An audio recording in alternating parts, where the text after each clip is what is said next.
Je vais vous parler de ce sujet d'infectiologie pédiatrique en Guyane, qui est un sujet d'intérêt. On est très heureux de pouvoir en parler aujourd'hui avec nos collègues de médecins d'adultes.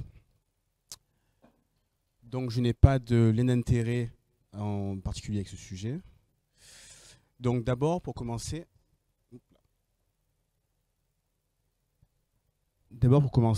quelques données démographiques pour situer la Guyane dans son contexte amazonien.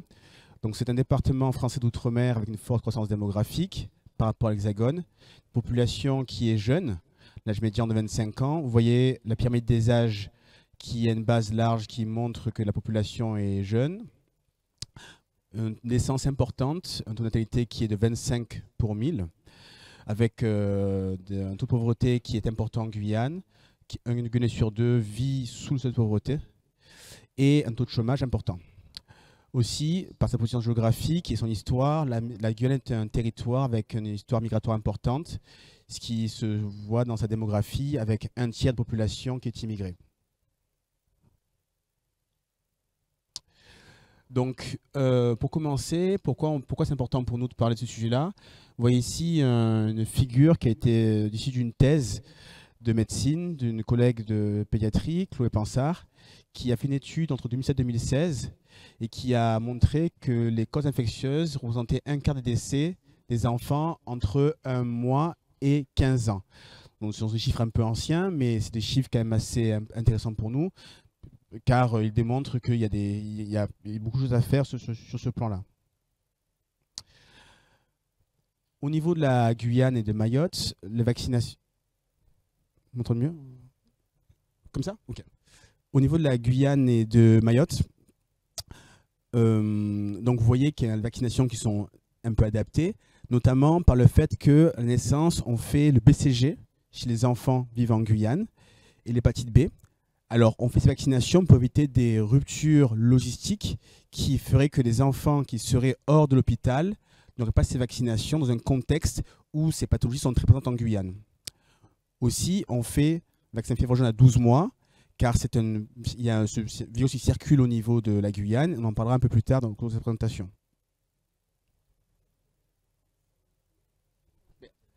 Mais en fait, il y a des gens en distance. C'est pour ça. Moi, ça ne me dérange pas. Je ne sais pas comment... Oui. Je ne sais pas trop comment faire. Comme ça? Je vais essayer. Ok. C'est mieux comme ça? Ok, parfait. Moi, je ne bouge plus. Si je bouge, Zayn, il me dira. Alors, attendez. Du coup, ça marche. Je n'arrive pas à passer la diapositive.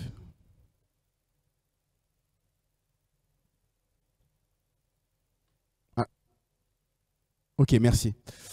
Donc, comme dit précédemment, on fait le BCG à la naissance chez les enfants en Guyane et à Mayotte.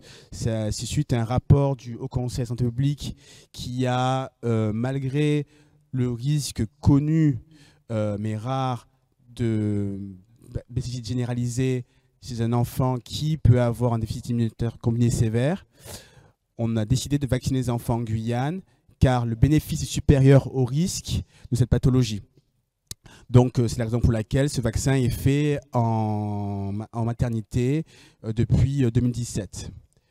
Et pour illustrer ça, vous avez un article ici de France Guyane de fin 2017 qui montrait que des enfants pouvaient passer à travers la vaccination tuberculose et ne pas avoir le BCG hors de l'hôpital et étaient plus à risque. Donc ça appuie vraiment cette recommandation qui a été posée par le HCSP. Donc vous voyez ici des chiffres sur la tuberculose.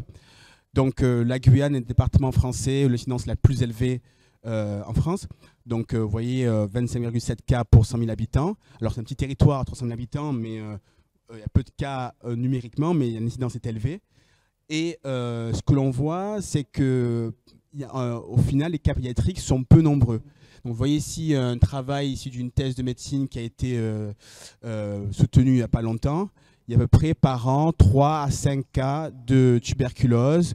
Il y a eu une année où il y a eu de nombreux cas, c'était en 2019 si je ne me trompe pas, où c'était une grande famille qui avait été dépistée autour d'un cas dans l'Ouest guyanais. Mais en général, on tourne autour de 5 cas par an. Alors, comme je disais, on vaccine les enfants en période néonatale, donc dès la naissance. Le taux de vaccination est plutôt important donc, dans le centre hospitalier de Cayenne. Je n'ai pas les chiffres pour Saint-Laurent, mais on sait que parfois, il peut y avoir quelques difficultés au niveau des ressources humaines pour assurer cette vaccination, ce qu'on essaie d'améliorer. Mais voilà, c'est une vaccination qui est acceptée par la population au vu des bénéfices qu'il y a.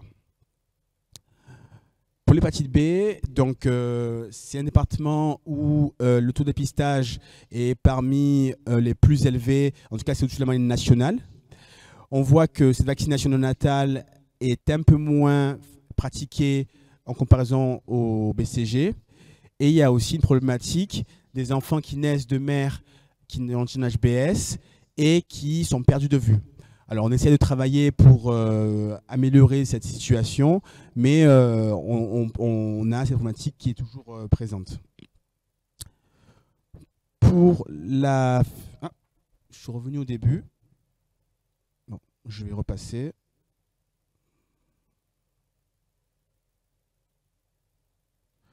Pour la fièvre jaune, comme je disais au tout début, le virus circule en Guyane. On a des articles, enfin peut-être pas très anciens, mais qui montrent que ce virus circule au niveau du plateau des Guyanes. La couverture vaccinale n'est pas toujours optimale. Vous voyez ici, c'est une carte de la Guyane qui montre certaines zones qui sont en orange ou en rouge. La couverture vaccinale n'était pas optimale. Donc il y a toujours un enjeu pour cette population d'accéder à cette vaccination. Et il y a eu en 2020 un décès d'un enfant de 14 ans qui a eu une fièvre jaune. Donc c'est pour vraiment démontrer que ce virus circule, il y a un risque de population lorsqu'elle n'est pas vaccinée. Maintenant, côté vaccination, donc vous voyez des données qui sont malheureusement assez anciennes pour la Guyane. Donc on voit que pour le 2019, donc pour les vaccins hexavalent, hépatite B, enfin pentavalent et hépatite B, la couverture est plutôt bonne. On voit que pour pneumocoque et ROR, donc celle-ci est un peu moins bonne. Et quand on regarde les vaccins qui sont un peu plus récents, si je peux dire, la couverture, elle, est beaucoup moins bonne. On voit que méningocoque B, il y en a moins de 5%, rotavirus, moins de 3%, méningite C, c'est un peu mieux, mais il y en a 45%. Donc on voit que la couverture vaccinale n'est pas optimale. Et pour l'HPV, ben, on voit que ça reste encore faible. Les campagnes sont faites au niveau scolaire, mais les chiffres restent encore faibles. Et on sait que ça peut prédisposer à des pathologies qui peuvent être parfois très graves, voire létales. Donc, vous voyez ici une figure qui montre les cas de dengue qu'il y a eu donc, en 2024. On a une grosse épidémie en Guyane. En comparaison avec l'épidémie de 2020, vous voyez qu'on a eu quasiment 6 fois plus de cas au pic. Donc ça a été une épidémie qui a mis sous tension le système hospitalier, pédiatrique et adulte. Donc voilà, cette virus est présente en Guyane.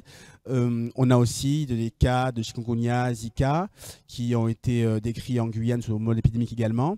Mais on voit que clairement, la dengue a été un sujet d'intérêt majeur pour nous en Guyane. Et ça pose la question de la place du vaccin qui est actuellement en train d'être évalué par la HAS, car c'est un vaccin qui, si mis en place, en plus des mesures de lutte vectorielle, pourrait permettre de réduire le fardeau de cette pathologie en Guyane. Pour le VIH, donc c'est un département français qui a la prévalence VIH la plus élevée, avec autour de 1,5%. La problématique est surtout pour les enfants nés de mères infectées par le VIH. Globalement, les mères qui sont traitées pendant la grossesse arrivent au terme de la grossesse avec une charge virale détectable et la transmission est quasi nulle. Au niveau français, on a moins d'1%, Les quelques cas de transmission qu'il y a, ce sont des échecs de traitement de la mère, mais clairement, actuellement, donc l'accent est mis pour les mères, pour qu'elles soient bien traitées. Vous voyez ici une figure ici d'un article du professeur Naché qui montre l'évaluation de la charge virale VIH des mères en Guyane sur 3 périodes. Avant 2003, vous voyez que la charge virale était souvent très très élevée. 2003-2012, moins élevée. Et en fait, quand on regarde la période depuis 2013, la charge virale est quasiment toujours indétectable. Les enfants que nous avons qui naissent en Guyane sont souvent donc du coup non infectés. On a à peu près 100 naissances par an.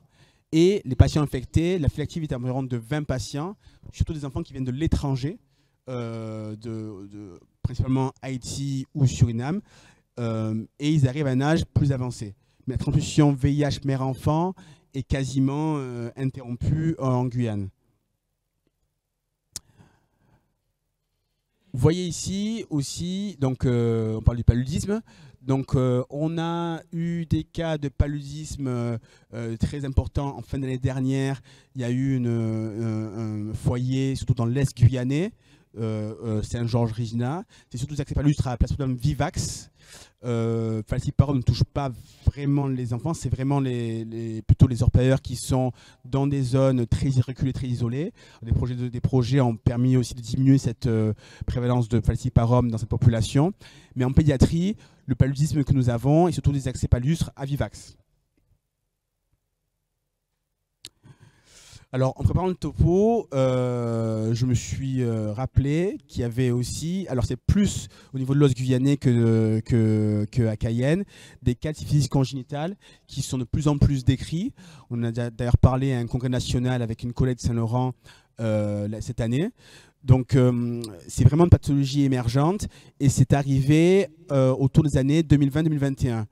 Vous voyez sur la courbe en bas, l'histogramme en bas, on est passé de 8 cas de syphilis congénitale dans l'Ouest guyanais en 2020 à plus du double, 19 cas et 14 cas en 2022. Donc il y a des cas qui sont décrits. La prise en charge est faite dans les 3 hôpitaux, surtout dans l'Ouest guyanais, mais aussi un petit peu à Cayenne quand on a un peu moins de cas. Et donc c'est décrit vraiment cette pathologie comme émergente aussi aux Antilles, mais vraiment en Guyane, ça a été un foyer important de cette pathologie. Donc au niveau des spécificités, donc comme on dit précédemment, il y a de nombreuses spécificités. Donc nous avons des souches particulières de Toxoplasma gondii, des souches amazoniennes qui donnent des formes très sévères chez les enfants immunocompétents, avec des atteintes pulmonaires, cérébrales, qui ressemblent beaucoup aux formes rencontrées chez le patient immunodéprimé. Il y a parfois des épidémies. Alors, il y en a une épidémie qui a été documentée en 2017 à Camopi, un village amérindien en Guyane, avec une contamination d'une source d'eau par des selles d'un félin, et les enfants ont bu l'eau de la source et sont contaminés et ont présenté des formes graves. Donc c'est vraiment un problème d'intérêt. Alors c'est pas très fréquent, mais ça peut arriver, c'est décrit. De manière plus fréquente, ce que nous avons, ce sont des souches bactériennes qui sont avec des facteurs de virulence bien connus, donc la leucocine pentavalentine. Donc ces enfants, l'histoire classique que nous avons, ils arrivent à l'hôpital avec des infections cutanées peu traitées, mal traitées, avec un retard de traitement, et ensuite une dissémination secondaire hématogène avec des atteintes ostéo-articulaires et diffuses. On a publié sur ce sujet-là et vraiment, on a des traitements adaptés en Guyane. Ce qu'on fait, c'est que quand on a des enfants qui arrivent avec des infections Staphylococcus aureus qui sont sévères, on n'hésite pas à mettre la clindamycine, qui a une activité antitoxinique. Et il y a aussi les virus HTLV qui sont décrits dans la population afro-caribéenne, notamment dans la région Antilles-Guyane. Ce virus, lorsqu'il est présent, contre-indique l'allaitement maternel, car la transmission se fait par le lait maternel notamment, Et quand l'enfant est contaminé, il y a un risque à l'âge adulte de pathologie hématologique maligne, de pathologie neurologique grave. Donc, on contre-indique l'allaitement dans ce cadre-là. La fièvre Q, qui est une pathologie bactérienne qui est décrite comme cause importante de pneumopathie en Guyane. Chez les enfants, il n'y a pas vraiment d'identification de ce pathogène. Donc c'est une vraie question qu'on se pose sur sa présence ou non chez les enfants. Et comme je disais tout à l'heure, je rappelle que les décès des enfants de moins de 15 ans sont majeurs de causes infectieuses, car ils sont, une fois sur 4, dus à une cause infectieuse chez les enfants les plus jeunes. Vous voyez ici une étude un petit peu ancienne, mais qui est mise à jour et qui sera présentée par mon collègue juste après. Mais en gros, ce qu'on voyait, c'est qu'on avait étudié des méningites bactériennes documentées en Guyane, et on voyait que la majorité des méningites bactériennes documentées à pneumocoque ou hémophilus, c'est des enfants qui n'avaient pas eu de vaccination. Donc vous voyez, c'était sur les 24 enfants de cette étude de 2010, 22 n'avaient pas eu de vaccination contre le pneumocoque. Et sur les 14 enfants de cette étude, 11 n'étaient pas vaccinés. Donc ça montre clairement que ce sont des méningites évitables que l'on pourrait prévenir avec une bonne vaccination. Vous voyez aussi un panorama de quelques infections cutanées que l'on voit dans certaines populations qui sont, elles, un peu plus éloignées du littoral. Donc là, vous voyez, c'est plutôt géré par le dermatologue adulte et on gère ça en lien avec eux. Mais vous voyez, donc, le petit C, c'est dans des morsures de chauve-souris qui peuvent arriver en Guyane. Vous avez en E une leishmaniose cutanée, en D des puces chiques. Vous voyez ensuite en G, donc c'est une érysipèle qui est due à une miase qui a été extraite, que vous voyez en H. Et en J, vous voyez aussi notre leishmaniose. Et en I, une dermatophytose. Donc il y a des antennes cutanées qui sont décrites dans certaines parties de la Guyane et qui parfois on peut voir en pratique sous le littoral. Côté eau et assainissement, il y a des pathologies qui sont décrites en rapport avec une mauvaise hygiène de l'eau et de l'assainissement. Donc leptospirose, cryptosporidiose, Shigella, et bien d'autres pathologies, mais c'est les principales pour lesquelles il y a des publications qui sont faites. Et vous voyez, ici, c'est une publication faite par Dr Aboykoni qui montre des agents pathogènes identifiés chez les enfants consultants. C'est bon? 10 minutes? Ok, parfait. Vous voyez des agents pathogènes qui sont identifiés chez les enfants qui sont basés dans différentes zones de Guyane. Et là, on voit que l'on a surtout en agents pathogènes des ankylostomes, ensuite des anguillules et des giardia. Nous avons aussi les salmonelloses qui sont décrites. Donc vous voyez là une image d'hydrocéphalie séquelaire d'un enfant qui a présenté une méningite à salmonella. Alors il peut y avoir des infections digestives à salmonella, mais aussi parfois neuroméningées. Donc il y a 4 cas décrits de 2011 à 2016. Il y a quelques cas qui continuent d'arriver, mais c'est pas très fréquent. Mais en tout cas, les patients peuvent bien évoluer quand ils sont bien pris en charge de manière précoce. Le patient qui est montré ici, c'est un enfant qui avait une infection, qui était né de mère vivant avec le VIH, mais lui n'était pas infecté, et qui a présenté des séquelles très sévères. Alors vous savez que les enfants nés de mère vivant avec le VIH qui ne sont pas infectés peuvent avoir des troubles dysimmunitaires. Donc est-ce que c'est ça qui a expliqué qu'il a fait cette infection sévère? On ne sait pas, mais en tout cas c'est une possibilité. Donc c'est des traitements qui sont prolongés quand on a une méningite à salmonella. Et on traite par bithérapie, C3G, quinolone.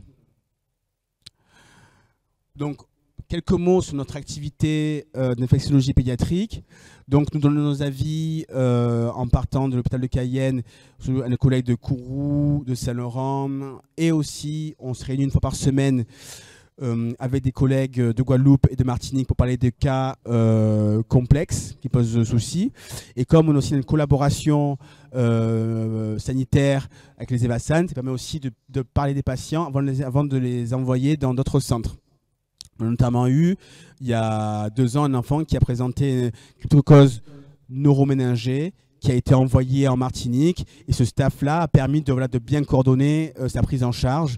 Et de plein de pathologies ont le même modèle de prise en charge. Je tenais à remercier aussi, en même temps que je présentais cette diapo, une collègue de Londres qui m'avait donné l'idée de faire ces staffs en visio. Parce qu'il m'avait invité à un staff qui faisait à Londres, où en fait il faisait sur plusieurs hôpitaux londoniens des réunions, et on a eu l'idée de faire la même chose aux Antilles, en Guyane. Donc je remercie la collègue de Londres, Hermione Lyell. Nous participons à des instances locales en lien avec les infections de l'adulte sur les anti-infectieux, transmission mère-enfant du VIH. On a aussi une cellule de suivi des infections congénitales, toxoplasmose, syphilis et autres. Et on participe aussi au protocole ville-hôpital. On a aussi de la formation que l'on réalise, des réunions bibliographiques. On a un DU qui est ouvert, qui parle d'infectiologie, mais pas que, mais d'autres pathologies rencontrées en milieu tropical. On participe aussi au cours de DES des internes de pédiatrie et de maladies infectieuses. Aussi une formation faite en hexagone. On espère qu'on pourra être un terrain de stage validant pour la FST d'infectiologie pédiatrique, une formation qui sera ouverte aux pédiatres infectiologues, parce qu'on a un terrain de stage qui peut être ouvert sur la pathologie tropicale. On participe aussi à des congrès avec nos publications et en montrant nos activités cliniques. Et pour conclure, donc je dis que l'infection pédiatrique est vraiment une thématique d'intérêt en Guyane.